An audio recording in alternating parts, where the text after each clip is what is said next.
Right, hello and welcome. It's a very wet and windy and generally miserable Wednesday evening where we are. I hope it's better where you are or whenever and wherever you're listening to this. Good evening and welcome to tonight's Stowe Talks. Now, tonight's session is about coping with divorce as a neurodivergent adult. Okay, so we're talking about divorce and neurodiversity. Now, we all know, well, we know the obvious, don't we, that divorce is very stressful. It's challenging and it's difficult to navigate. If you're neurodivergent, then the challenges are harder to navigate. So, for example, the act of collating your financial disclosure so that you can work out what's in the matrimonial pot for division. It's a cumbersome administration process. It's a process that involves you as a client collating documentation, assessing figures, involving a stranger in your life, perhaps if you're needing legal advice, or even a mediator. In day-to-day life, collating documentation and assessing figures can be difficult enough, frankly. If you're neurodivergent, you know, it's frankly one of the hardest things I suspect someone has to do. This the umbrella that divorce is over someone's life is pretty bonkers, and you'll know this if you're a regular listener, obviously. You know, those of us who aren't neurodivergent, introducing strangers into your life and dealing with the unknown at the best of times is fairly awful. And as we've talked about before, family breakdown is difficult to navigate. Frequently people can feel paralysed or helpless, especially when it comes to sorting out the financial side of things. And the financial side of things really, really matter because they will often mean how your life is going to be, where you're going to be living, how you're going to afford where you're living post-divorce. During this, everyday life doesn't stop, does it? You still have to go to work and you still have to be a parent. So frequently people don't feel like they've got the space to breathe, let alone the capacity to deal with finances. And if you're adding in the challenges of being neurodivergent on top of that, then it's a minefield, frankly, of impossible obstacles. Okay. So we thought tonight's session is well, we know it's going to be a great one. I know it's going to be a great one. But we're going to be talking about the main, I suppose, emotional and practical obstacles for neurodiverse people going through divorce, which means we're going to cover a variety of different things. We're going to be talking and looking at triggers. So we need to understand the triggers. We need to look at communication. We're big on communication here. Setting boundaries, building a support team. But also we're going to touch on the parenting side of things. How do you parent as a newly neurodiverse divorcee? It's quite a good angle to look at things from. Now, tonight's guest is Dr. Angharad Rudkin. Okay, I'm particularly pleased because Angharad is one of the editors of a book that I shove down all of my team's throats, and I make them read it. It's called 101 Questions Answered About Separating with Children. You cannot advise a client regarding a private children law matter without having digested the majority of Angharad's book. Okay, it's a great book. I highly recommend it. I think you can dip in and out of it. And it's a good one that it's a good one for anybody going through separation and divorce to read if they've got kids. Okay, it's very well written. Now, Angharad is a clinical psychologist with over 20 years experience. And that's 20 years experience working with children and families. Okay, she has a very successful academic career and she knows what she's talking about. We're going to be talking a lot about communication tonight, as I said, and Angharad is very passionate about this. And very passionate about her work. So you're going to find her without difficulty online, and the team who collates Stowe Talks will share the details with you shortly, obviously. There's a lot to cover. There always is on these types of subjects. They're brilliant. Our goal is to help spread the knowledge that we have and introduce you to the experts in this area that really matter. That's definitely the case tonight. I always learn a lot in these sessions, and I hope that you will too. We can't solve everything. We always talk about this. We can't solve the challenges of divorcing when you're neurodivergent. We can't help you help someone else who's neurodivergent and struggling. But hopefully you'll have some takeaways which will make you feel either more in control of the process yourself or better equipped to help somebody else. This is a daunting process, and you've got to deal with it head on, especially when you're going through it or you're helping others. Okay. So the presentation, the format tonight is as it always is. So we're going to do Angharad's presentation, and then we're going to do some Q&A. Okay. I've got to do some housekeeping. We are recording tonight's session. You'll know that because you'll have seen that when you logged on. For questions, if you can use the Q&A function on the top of your screen, that'd be great. We've also got the chat function enabled, so you are able to leave comments. It's a safe space for everybody to listen and to ask questions. Be respectful to each other on the chat. I know you always are. I just have to say that. And another important point and favour really is that always give us feedback. These webinars are driven by the people who listen to them. So let us know what you want to hear about, what experts you're interested in, what areas you feel are particularly neglected and need proper coverage. Let us know and we'll do our best. We'll do some digging. Thankfully, that's not my job. Now, we might have some new listeners tonight because of the subject matter, so an extra big welcome to you. We may also have some old friends back, so hello again. It's possible you've registered for the webinar because you've got an interest in the subject, because you might be facing challenges yourself, or you might be helping somebody through the process, but you might also be a counsellor, or a lawyer, a student. That's great. You're welcome. Everybody's welcome in whatever capacity you are here in with us tonight. Now, I think probably the best thing is for me to shut up, really, because Angharad's presentation is really good. I've seen the slides and I think she's very, very good. So, Angharad, if you're there, the floor is yours. Thank you so much, Sarah. Yes, and I am most definitely here. And I will share my screen so everyone can see my slides. Here we are. Wonderful. So hopefully everybody can see that coping with divorce as a neurodivergent adult. This is a massive subject and a really interesting subject, and one that I just want us to embrace with as much love, care, patience, and understanding as we possibly can. I think as humans, we find difference quite challenging. It brings up a lot of issues for us about ourselves as well as our relationships. So I think this will maybe be a part of that, but hopefully also be informative. So as I say, it's a massive subject, and I've tried to condense it into a usable number of slides for us to think about. So before we start, I just want to have a little discussion about terminology. So I work in the area of mental health and neurodiversity every day, and yet I am still confused, slightly bewildered, and constantly questioning certain terminology that seems to suddenly arise that people are using that I don't think I understand or even agree with. So I just thought it might be good just to clarify that for you as people who may not be working in mental health areas all day long. So basically, the term neurodiversity, it was coined by a lady called Judy Singer in the 1990s. And it's an umbrella term to describe differences in how the brain is wired and how it functions. So basically, neurodiversity is differences in the brain. So that's the umbrella term. And it's come to describe every kind of difference, whether it's dyslexia, dyspraxia, dyscalculia, which is a kind of a dyslexia around numbers. But more commonly than not, it's used to describe two broad categories of difficulties. So the first one is autism spectrum disorder, ASD, and the second one is attention deficit hyperactivity disorder, ADHD. Now, for those of you who've been around for a while and have been interested in the world of ASD, autism spectrum disorder, you'll know that until quite recently, there were different words to describe autism.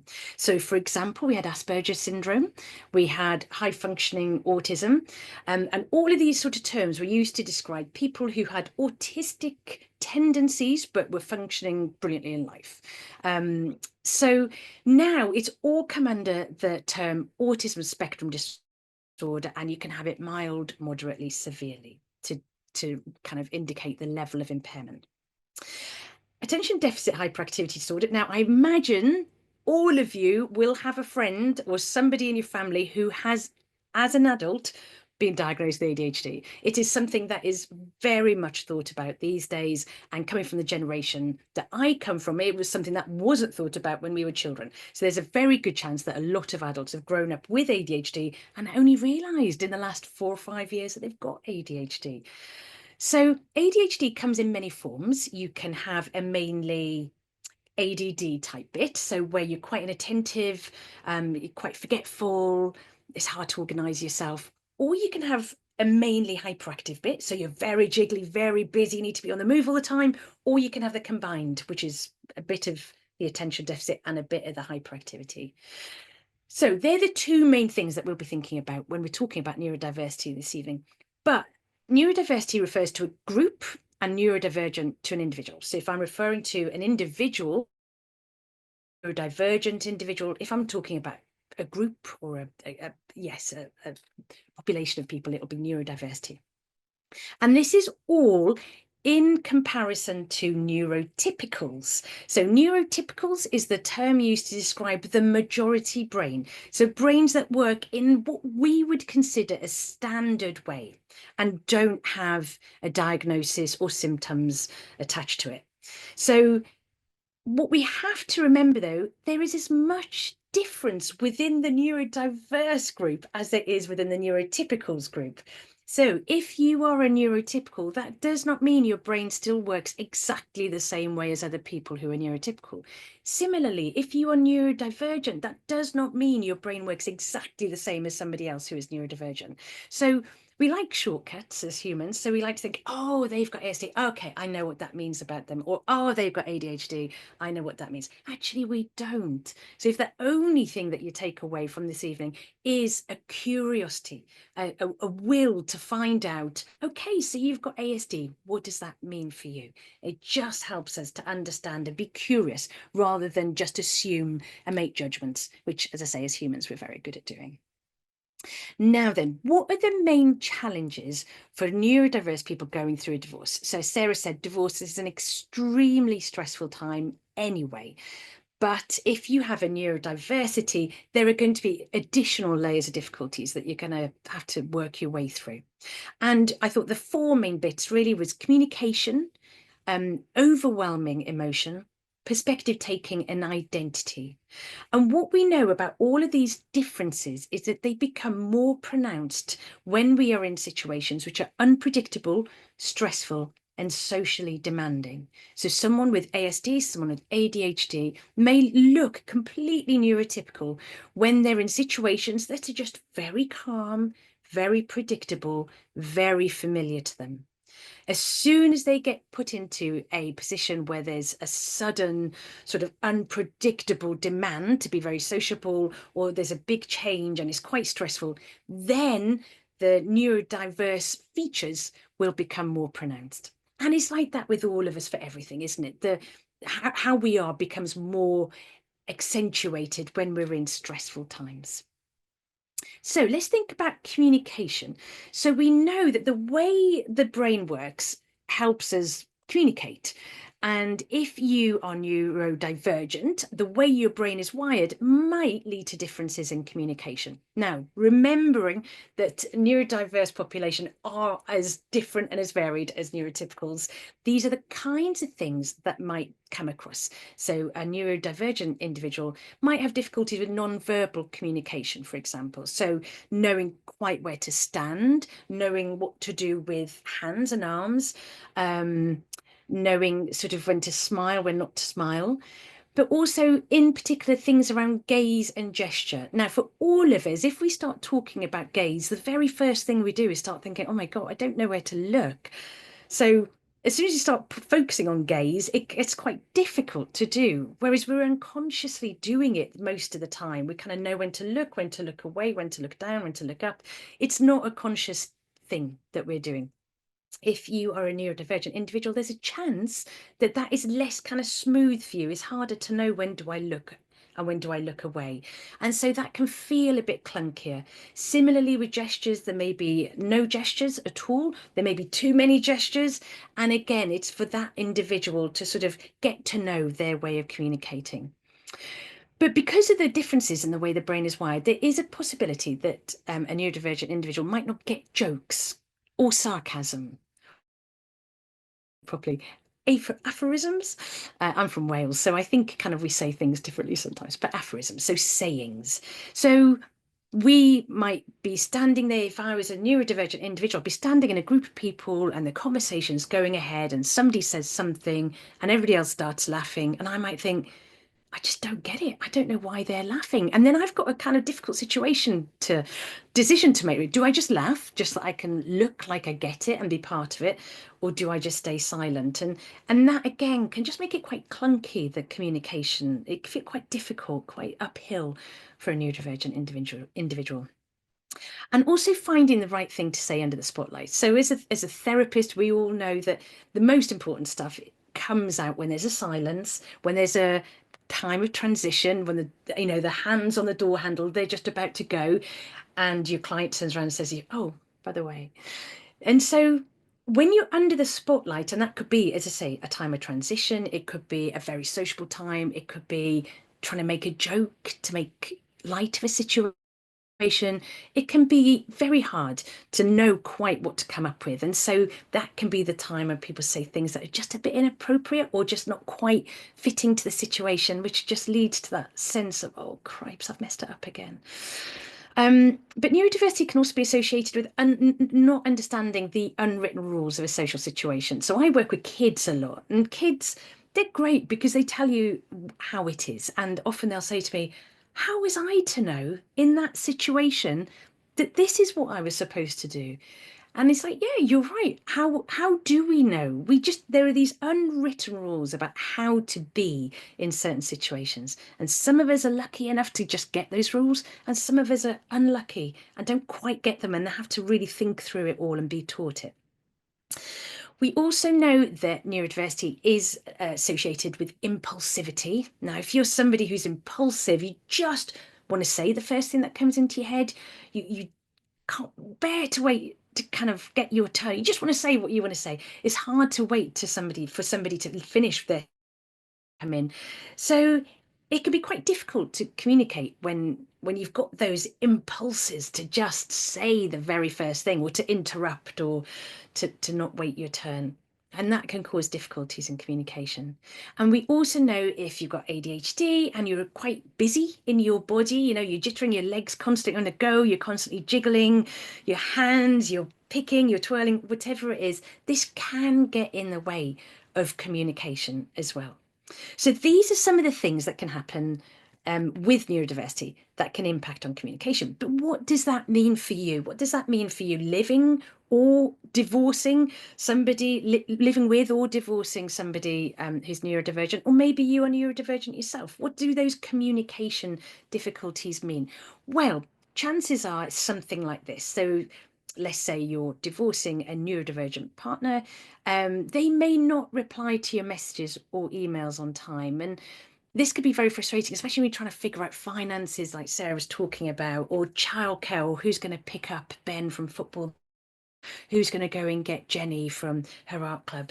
That actually, if somebody's not replying, it can feel very frustrating. But actually, as a neurodivergent individual, it can be hard to just very quickly send a reply, boom, that's done. And for many issues, one of them may be that they're procrastinating. This kind of quite anxiety provoking. How do I know I'll say the right thing? How do I know I'm not going to mess it up? How do I know I'm not going to offend them again? I'll wait until I've got a bit more time to compose a message. And then, of course, hours pass and it's too late. So that might be something that happens.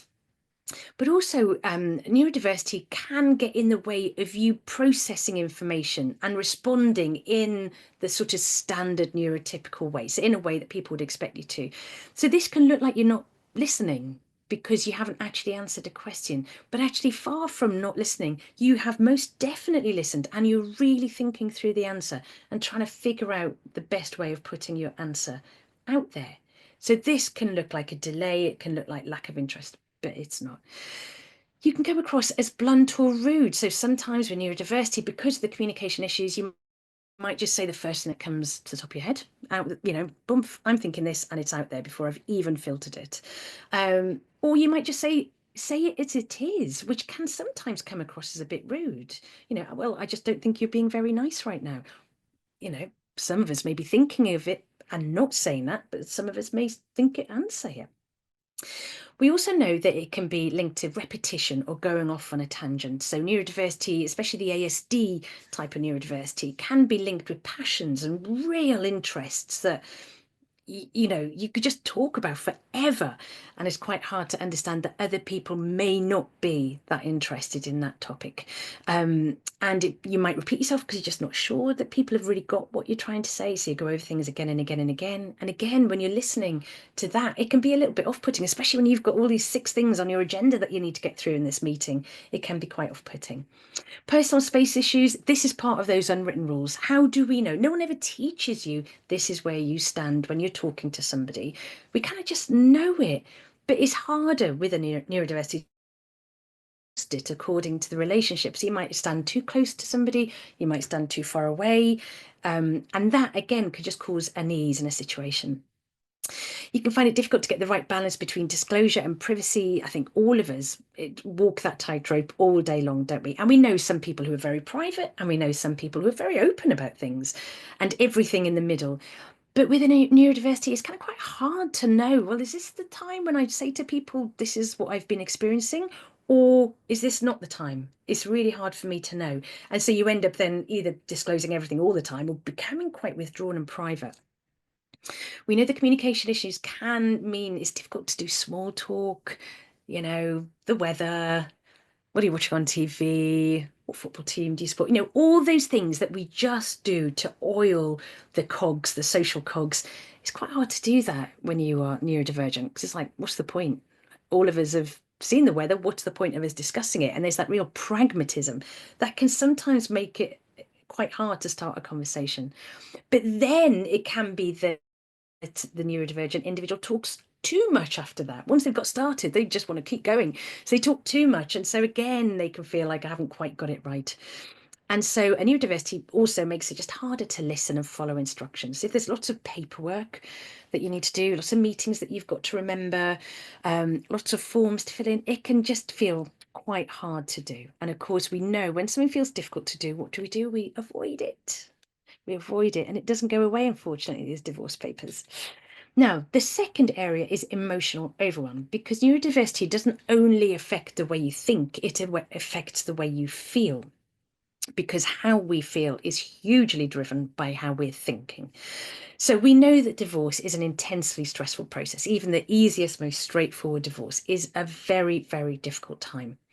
And we know that in the neurodiverse population anyway, there are higher rates of mental health difficulties. So about 50% of neurodiverse people will have a mental health difficulty, usually anxiety and or depression. And it makes sense, doesn't it? You're living in a world, you're constantly, in your eyes, you're constantly failing, getting things wrong, misunderstanding. That's going to make you feel anxious. It's going to make you feel sad and a bit hopeless about things. So you've got to work harder to keep your mental health happy and well. And what we do know, as I mentioned before, that at times of stress, our neurodiverse characteristics can become more prominent. So at the very time when you need to maybe be as neurotypical as possible just to get through this process, no, the neurodiverse characteristics become very strong because you're under stress. And this is what happens when we're under stress. So the kinds of things you might want to do is just want a quick or clear solution, which we know with divorce in particular may not always be possible. It's a long process of many, many conversations and negotiations and compromise. So a neurodivergent individual might just think, right, we just need to get this fixed. I want it fixed now and I want it done with. Of course, that's not the way it works, but then that can create frustration. But it can also be quite hard for a neurodivergent individual to sit with an emotion. It's hard enough anyway to sit there with anxiety or sadness or anger and know how to deal with it. But if you do have that mindset of I just want to fix this, this is horrible, I need it to be fixed, or I need to get rid of it, then you can see why decisions are sometimes made in divorce proceedings by a partner that you just don't really understand. Why are they being like that? But also, there's difficulties with perspective taking, which can increase feelings of unfairness, anger, frustration. So, anger is always underlying, it's a secondary emotion. So, there's something underlying it. And usually, that something is a sense of injustice and unfairness. That's usually what gives rise to anger. And so, if you're going through this process and you feel it's unfair and you feel it's kind of not fair on you, not fair on your children, not fair on your family, then of course there are going to be those feelings of anger there. So what does this mean? Well, it can mean things can get very heated very quickly. If you are neurodivergent and you're going through a very stressful divorce process, you are going to be becoming more kind of fixed and inflexible in your thinking does. And your feelings are going to become messier and messier and kind of harder to manage. And so they're going to just explode all over the place because that's what your brain does. So things can get very heated very quickly. Someone can look like they're reacting in a disproportionate manner to the situation. But actually, what that explosion is the end of a long build-up. It's been 2 weeks of frantic meetings, discussions, really difficult conversations. And then the final straw is in a mediation meeting. You're sat there together. Somebody says something, and that's your final straw. You've had it. You just can't deal with it anymore. And that's very bewildering for the people around you. Like, whoa, where did that come from? We also know that if you are neurodivergent, you may have more limited strategies for dealing with it. So because normally you might deal with things by fixing it or getting rid of it. So either walking out or pushing things away or people away. And of course, that doesn't help in a divorce proceeding at all. You've got to stay involved. You've got to stay representing you and your life and your feeling. And so walking away is not really an option, but it becomes a very tempting option for many people. And like I said, you become more rigid, inflexible in the context of high stress.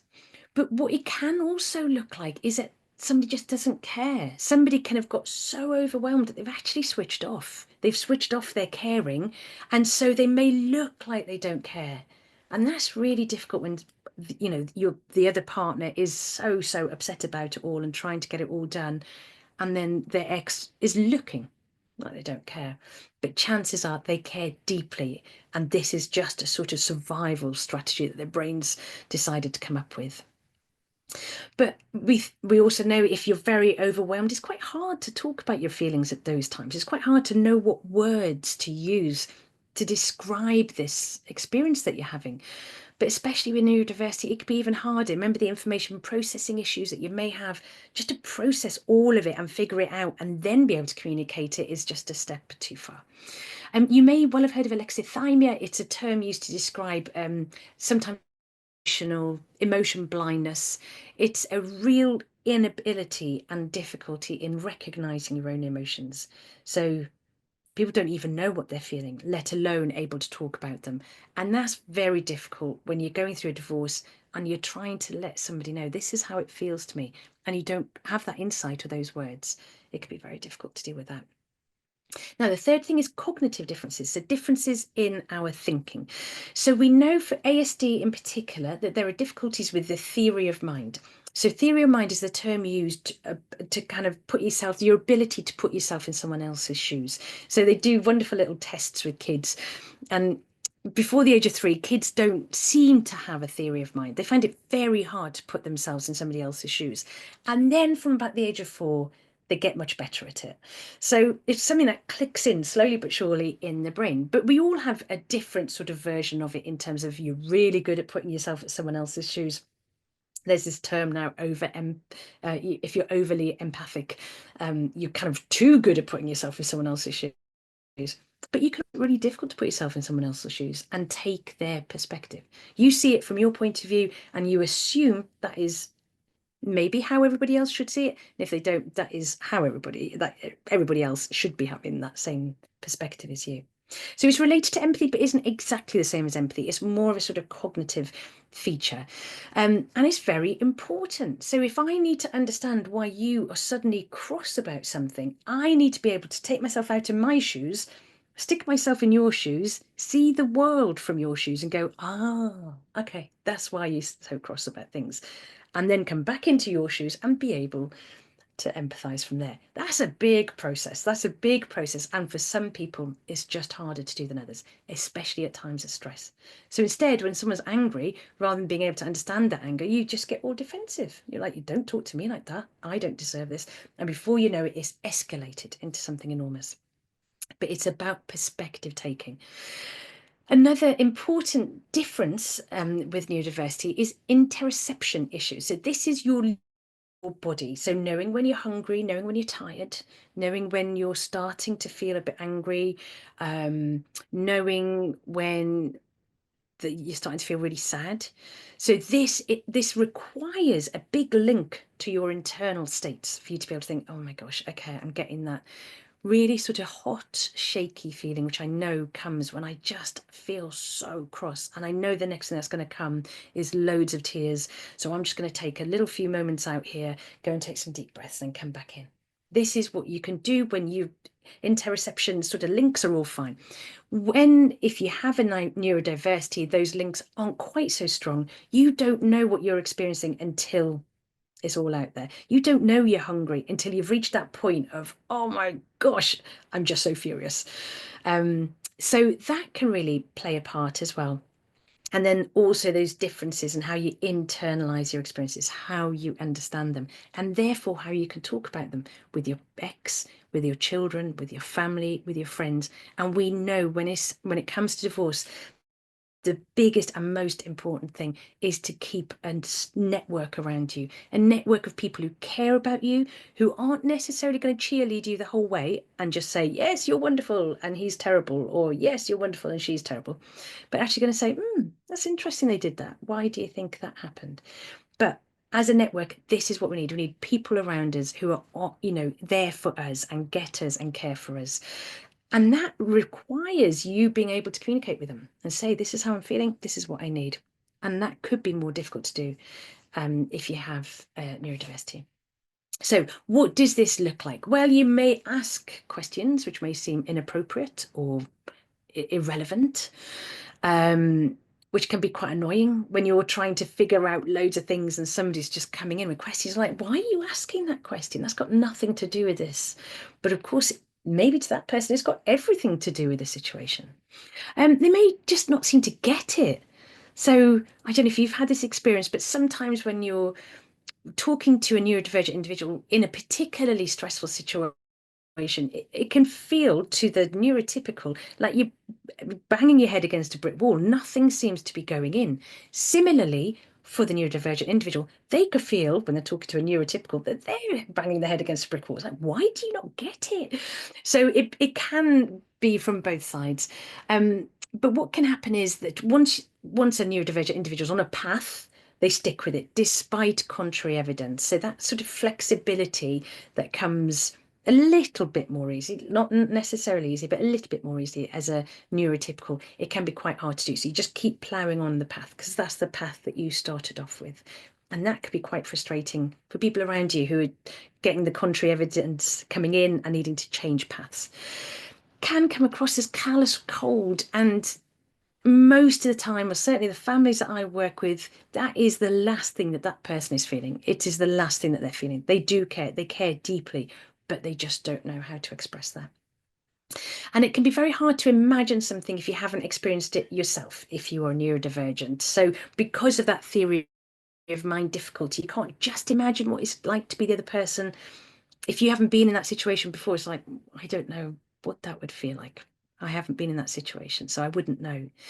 And part of that is being very pragmatic. So actually, do I need to be here? Do I need to be in this meeting? No. Okay, I'll go. Without thinking about all the other things that being in that meeting means about commitment and negotiation and willingness to engage in different conversations. Or it might be that someone's very chaotic. So if you're thinking more ADHD, that they forget meetings, they get there late, they haven't brought all the equipment or all the forms that they need. And it could be quite forgetful and easily distractible. And again, that high reactivity, there's no apparent build-up, just before you know it, the emotions are all out there. We do know that strict routines can be really, really good and comforting and familiar for a neurodivergent individual. But of course, strict routines and divorce don't go together, certainly not for that first bit. Once you can get into a routine around childcare and all sorts of things and communication, then actually it can settle down. But certainly in that first bit, though, that requirement for strict routines is unmet, and that can lead to more stress. And we talk about, when I'm working with young people, we talk about sticky brains. So if you do have a neurodiversity, there's a good chance you've got a stickier brain, so you can get more obsessed about things. Things just get stuck in your head, and it's very, very hard for it to get unstuck. So you could be sitting in a meeting and you've just had an intrusive thought about something bad happening to one of your children. And rather than just being able to just let it go, it's just one of those horrible thoughts, it gets stuck in your head, and then all you can think about is that image and what do you need to do. And before you know it, 15 minutes of the meeting is gone and you haven't listened, you haven't engaged, not because you don't care, but because you've got this sticky brain and things can just get quite obsessively stuck in it. And the final area is identity. So divorce requires a rethink of many aspects of identity. Who am I? Who do I want to be? Where am I heading? What kind of future do I want? Because the future that I thought I had is gone. So where am I at now? So it's a massive identity rethink. And if you already feel isolated, different, alone, misunderstood, these identity crises can be even more overwhelming. So if you are neurodivergent and you've always felt like people don't get you and you don't get the world often, and you just feel like you see things differently, and then you're divorced and suddenly you're a single person, you're a single parent, you've had to move house, you don't have as much money anymore, you've lost friends, you've got family judging you or supporting you, that actually all of this can really feel quite overwhelming.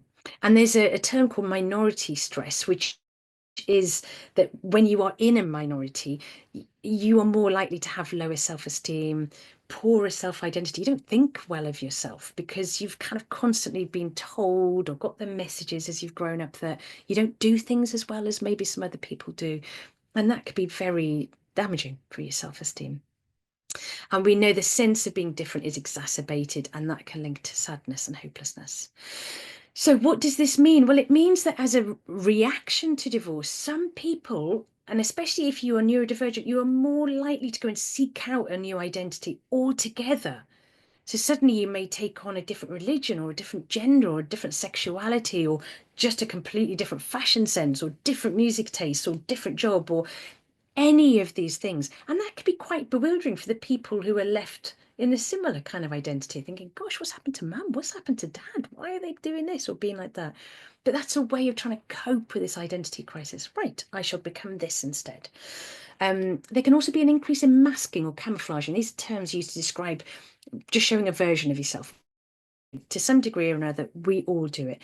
But when you're neurodivergent, you may feel compelled or obligated to do it a bit more, to pretend like you are a neurotypical, to act as if you are neurotypical, which is exhausting. And it just leads to feelings of, gosh, if I get caught out, what are people going to think about the true me? So it feels very hard to be your true self.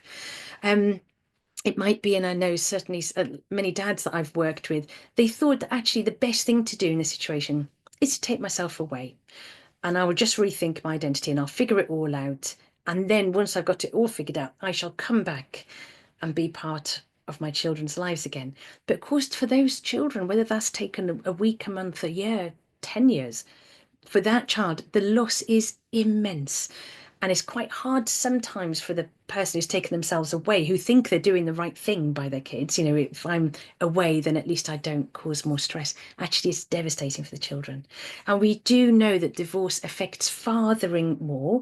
So it's more often that dads are the ones who leave the home, and dads are the ones that have to rethink fathering a bit more. And that whole fathering identity can become less clear or obvious. Well, what role do I have now? What part do I play in my kids' lives? And this can be especially difficult for neurodivergent dads who are trying to figure it all out. So, as Sarah mentioned, we were thinking about triggers. So divorce is a big trigger for difficulties for all of us. everybody, neurotypical, neurodiverse, everybody. But what we do know is that for the neurodiverse population, in particular, triggers can be unpredictability. So trying to keep things as predictable as possible, as consistent as possible, despite all the changes of divorce would be great. We know that change is stressful for all of us. So trying to minimize how much change there is, especially in one go, see if you can sort of spread it out a little bit. Lack of structure. So again, that need for strict routine and a very clear pathway, that could be hard to achieve, and yet something that we really need to work hard to do. Inconsistency is all part of the same thing. When things aren't predictable and aren't familiar, when we get stressed, we become controlling because we're trying to control the situation to make it less stressful. But of course, what we do when we're starting to control the situation is agitate other people, make other people feel unloved, uncared for, devalued. And so it creates its own difficulties. But we all get looped into these vicious cycles. And if you're neurodivergent, there's a chance that vicious cycle is more vicious. We know how to think in the heat of the moment. So if you think about a mum or a dad standing up in a, in law court and trying to defend their position, how stressful that is. Imagine how stressful it is as a neurodivergent individual, where you're trying to figure out exactly what it is that other people want from you or need from you, but you can't put yourself in their shoes. Fear and confusion, none of us deal well with those two things.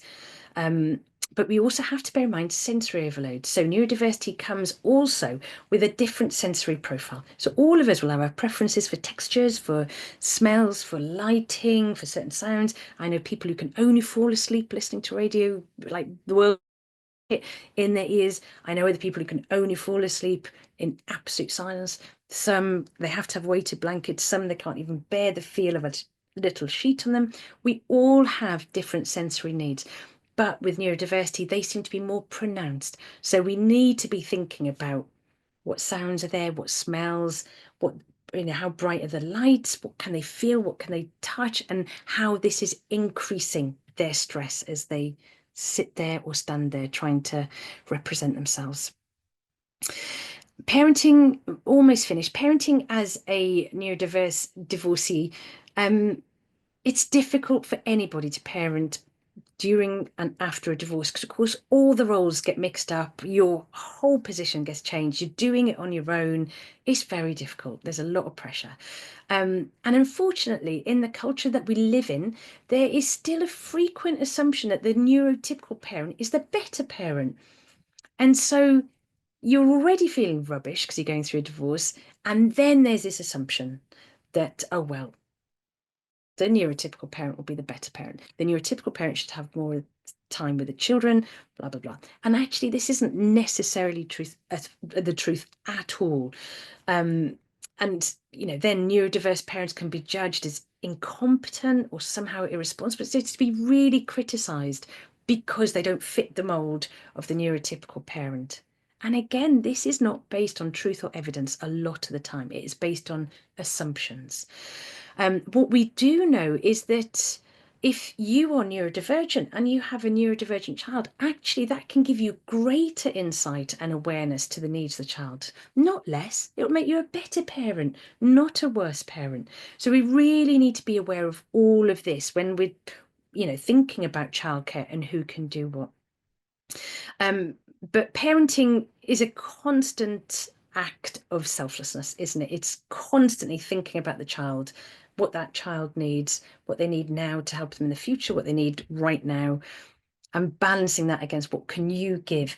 And that could be harder to do when understanding someone else's perspective doesn't come too easily to you. So it could be a bit harder to do that. And especially when you've got that need for consistency and information. Sometimes children aren't consistent, and children certainly don't have all the information, so that could be infuriating at the best of times, but as a neurodivergent individual it can be particularly stressful.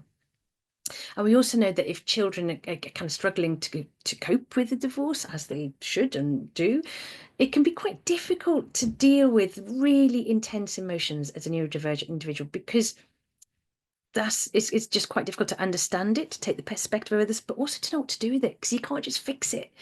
And this is part of the problem with emotions. We can't just fix them. So what can you do? Well, be aware of your attitude towards neurodiversity, as this feeds your behaviour. So find out more about it and find out what neurodiversity means to that individual, whether that's your ex, whether that's you, whether it's your child, whether it's your family, whether your friends. If someone says, I believe I am neurodivergent, don't just say, oh, okay. Ask, well, okay, what does that mean for you then? What does it mean? How does it come out? How does it show itself? When does it get bigger? When does it get smaller? So really be curious so that you can understand what that means for the individual, so that you can understand rather than judge. We tend to judge so much more when we don't understand something. When you understand something, you're far more open to it. So be curious. And also remember that explaining is not the same as excusing. So neurotypicals can be really horrible people sometimes. Neurodiverse people can be really horrible people sometimes. That doesn't change whether you are neurotypical or neurodiverse. We all have the capacity to be mean and unkind. So explaining that you find something difficult because you are neurodivergent doesn't mean you're excusing things. It just means like, oh, well, that's okay, isn't it? But you're just explaining why something is particularly stressful. So I often get that with people is like, well, that's just an excuse. It's just a label. Actually, it's not. It's a way of helping to understand why that person is struggling to be their best selves at that point. Know your own limits and also know that others cannot be changed. If you have divorced a neurodivergent individual, there's a very good chance you spent your marriage hoping things would be different, trying your best to compensate for things, trying to figure out what's going on and why they're like that. So we all have our own limits, and we all need to know that we can't change other people. We can change our own views and judgments and understandings, but we can't change other people. And if possible, if you are parents and you've got your ex is neurodivergent, try and celebrate that with your children as much as possible, rather than go, well, mum would say that, wouldn't she? Because, she's neurodivergent. No, instead just go, well, we all have different brains. We're all good at different things and not so good at other things. And maybe that's just one of those things that your mum's not so good at. But remember, she's really good at chess. So let's go and play, make sure you go and have a game of chess with her when you get back. So to celebrate, and I know that's really hard to do when you feel quite angry and sad and upset by a person, but trying to celebrate for the sake of your children the difference between the two of you. If possible, prioritize non-court solutions. This would be the advice I'd give to any couple, but certainly where there is a neurodiversity, because we know court is an incredibly stressful situation for anybody. So let's try and avoid it. And make adjustments for the neurodiversity. So, for example, if there's someone with ADHD, find out how long the meeting is or could be to get the best out of them. If they have ASD and they've got certain sensory needs and they're sat right in front of a very bright light, you're not going to get the best out of them at that point. Think about the time of the day. They're better in the mornings and the afternoons. And where possible, reduce stress. And I know that's so much easier said than done during a divorce proceeding. But if there is an opportunity to have an unstressful way of doing something, go for that, because it's going to be better for the two of you. And then build a support team, get to know other people in similar situations, build up your own self-compassion. So once you can be kind to yourself, you can be kind to others. Be aware of the push and pulls. That's when, people try and make you, they kind of push and pull you. If you're aware of them, you're a little bit more able to control those push and pulls. Develop a range of self-care and soothing skills, build up that social network, and read and find out more and be curious about things. And we do know that differences between parents can be magnified during a divorce, and that often becomes the us and them, winners, losers. So find the common ground, because your children are going to do so much better if they've got two parents working together, not against each other, but working together to bring them up. So try and find that common ground and develop shared goals and work on partner respect. So again, I know how hard this can be, but trying to work on finding something to respect in your ex. So again, so the kids can see that mum or dad, they're not write-offs. It's not like, oh, they can't do things. Actually, they just struggle with certain things, but they are brilliant at other things. That's the really important message. So I am all done. And just to finish off, so this is just a few of the things that I've been involved with. So as Sarah said, 101 questions answered about separating with children. And similarly, the bottom right, so Only Mums and Only Dads with Bath Publishing have published a book called Almost Anything But the Family Court. So that again is to promote non-court solutions. I wrote the Split Survival Kit with Ruth Fitzgerald, and it's a book for kids going through divorce. It's sort of 8 to 13-year-old olds-ish, but I know children older and younger have read it and quite enjoyed it. And that's full of evidence-based tips for getting through divorce. And the final thing to alert you to is what about Aruna? So I've done a series of 4 videos for parents going through divorce, talking about child development, child communication, and what the impact of divorce is on kids. So just a bit of information. If you just Google what about Aruna, you'll find that. So thank you. I will stop sharing and go to Sarah, and we can Hello. about questions. Hello. That was awesome. I thought it was brilliant. Yeah. Thank I'm going to share your slides with my team specifically and bring it up in the team meeting next week, because I've also heard that you do a course for lawyers, so you might be seeing a bit more of me at some point, Wonderful. which is really important. This is a fascinating subject. We could talk for ages on this. What I'd like to just do now quickly is I'm going to signpost a couple of things that I think would be helpful and give you an opportunity to read what's in the Q&A. Okay.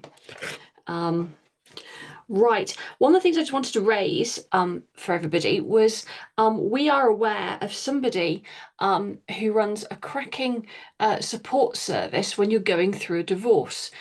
Circling back to this idea of doing your financial paperwork, if you're looking at a financial settlement, or just even dealing with the divorce paperwork that may come through, or a child arrangements order, for example, a C100 form is a pretty overwhelming form in the first place.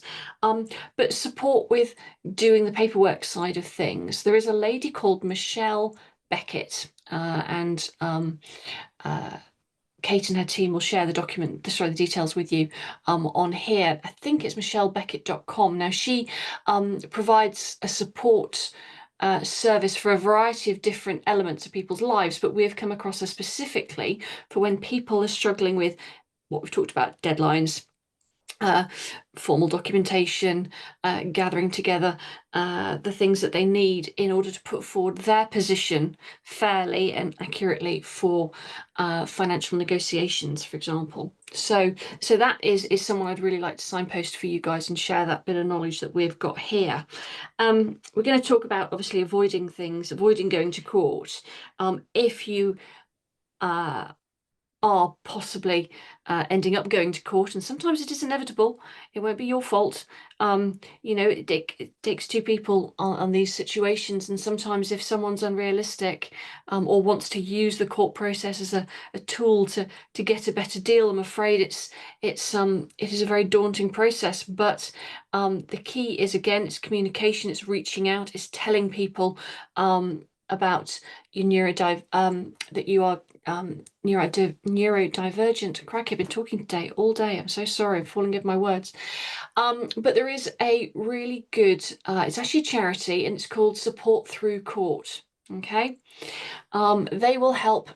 They help everybody who wants a bit of a hand. If you've got to go to court, they can do the bare basics of showing you around, showing you where you're going to be going, attending, making sure you get to the right courtroom. But they will help with forms. They'll help with organising your paperwork for you. They'll help you work out what you want to say in court. And they'll provide support beforehand, but also afterwards. There's nothing quite as daunting as coming out of the courtroom, having had a hearing, and then, not really knowing what happened, perhaps, which is awful. But also they can provide details of other specialist advice agencies and help you also whether or not you can get free legal advice. They will probably know a few more places than I do off the top of my head. Angharad, what do you want to take a pick out of any of the questions there? Gosh, yes, I'm reading through them all, and thank you all for your thoughts. So if we go to Q&A, I guess what I'm picking out from the Q&A is how difficult it is, but also how people are talked about. And I know discussions about neurodiversity are often focused on the negative differences. It's rarely you'll go to a talk about neurodiversity and people are spending 90% of the talk talking about how brilliant neurodiversity is, and then only 10% on these are the difficulties. So I am aware that it can come across as quite negative and kind of, oh, these are all the difficulties. But I think this is the conversation we have to have first to inform everybody. So then we know how to then go and celebrate all the strengths as well. But also that in divorces, it is, yes, talk about being frozen and that sort of stress and the awful feeling of I just don't know where to go from here. It can be experienced across the board, neurotypical or neurodiverse. But when we're thinking about different brains and how they cope with that frozenness, that can just make it then harder. It can last for a bit longer, it'd be harder to know how to exit out of that. So yes, I suppose really there's a lot to think about. Yeah. Okay. Got a quick question here to deal with regarding, which is probably slightly more my bag than yours, Angharad, which is, if I'm neurodivergent, will this have any impact on my settlement? Okay. If I find it hard to hold down a job because of my brain wiring, will this hold up in the front of the court for my finances? Okay. You need to tell somebody. You need to tell everybody you possibly can, but it will impact finances if you can evidence how you're impacted. Okay, so you need to be obtaining a diagnosis if you can, obviously, but be prepared to talk about how it does impact you. And it may well be that you need to produce evidence of the fact, perhaps your employment history, to show that you can't. You've had perhaps temporary jobs because that works for you, because you might want to do a short-term contract rather than a permanent job. Chances are, especially if we're talking about a divorce, the person who is on the other side of this divorce knows full well what your challenges are, but all of a sudden can magically forget them in front of a court when you're looking at a financial settlement. So the key is, where possible, communicate, get the support, but it's about building a picture about how your neurodiversity, how being neurodivergent affects that particular aspect of your life. Okay. Absolutely. And I would say with that as well is be clear what adaptations you need or would like. So certainly now, for example, at universities, so if you're a neurodivergent student and you're starting off at university, universities are so good. They're not perfect, but they're definitely getting there. So good at, from the start, knowing I will need some extra time to do that. I struggle with long pieces of coursework, so I need some deadlines around that. And they, those sort of adaptations and adjustments are really useful. And it would be great if people knew what you needed from day one, but chances are they don't. And you're going to have to really advocate for what you need in terms of, this is the kind of job that I feel better doing. And yes, it is temporary. Yes, it is part-time, but I've had no breaks from my work, that you can then show this is why I do it this way. And these are the kinds of adaptations that I've developed over the years to deal with having a neurodiverse brain in a neurotypical world. Cool. Now, we have got a little bit of commentary here in terms of somebody being quite disappointed with what they've found with the court process. I think they've held up the court process as perhaps more of a voice of reason. It's been phrased as, I saw the court as being the voice of reason that I never had during my marriage. I was sadly mistaken. Now, that I feel like that's very heartfelt words, isn't it? I'm sorry to hear that you've had a terrible time. As a lawyer and someone who does Stowe Talks regularly, we frequently talk about people's experiences of the English legal system. It is supposed to be the best of the world. And we put so much trust into it, and we put so much trust into those people who are taking us through it. It is not, unfortunately, as wonderful as we think it's going to be. It isn't the best experience. And we have to be as organised as possible as people going through the system, whether you're an applicant or respondent, and all the lawyers, to give you the best chance of fairness. There are frequently delays. You can frequently turn up at court and there might not be a judge. It doesn't run in a, perhaps, I'm not sure if this is the right way to describe it, but it doesn't run in the way we expect it to run as a first world legal system. We know that other countries around the world emulate and seek to copy how we dispense justice in England and Wales. But when you're going through it, it doesn't feel as you think it should. So you do have my sympathy. I do feel for you. I'm sorry you had a rough time, but perhaps share your story, and let's hope that fewer people will have a rough time in the future. I'm afraid. So sorry, go on. Sorry, Sarah. I think there is a question about the best type of mediation. So if you are neurodivergent, is there a better type of mediation to do? And I guess all I would say to that is that you do get firms who are particularly neurodiverse aware, and chances are there are Yeah. lawyers in that firm or mediators who are also neurodivergent, so we'll have a greater insight into the sort of differences in brains. So yes, so there's no particular, my answer to that would be there's no particular different kind of mediation, but one that can make adjustments, so give a little bit more time for you to think about answers, not requiring things like suddenly straight away. Yes, so have a look around, I would say. I'm quite a fan of shuttle mediation. So you're in separate rooms. That might reduce perhaps some pressure.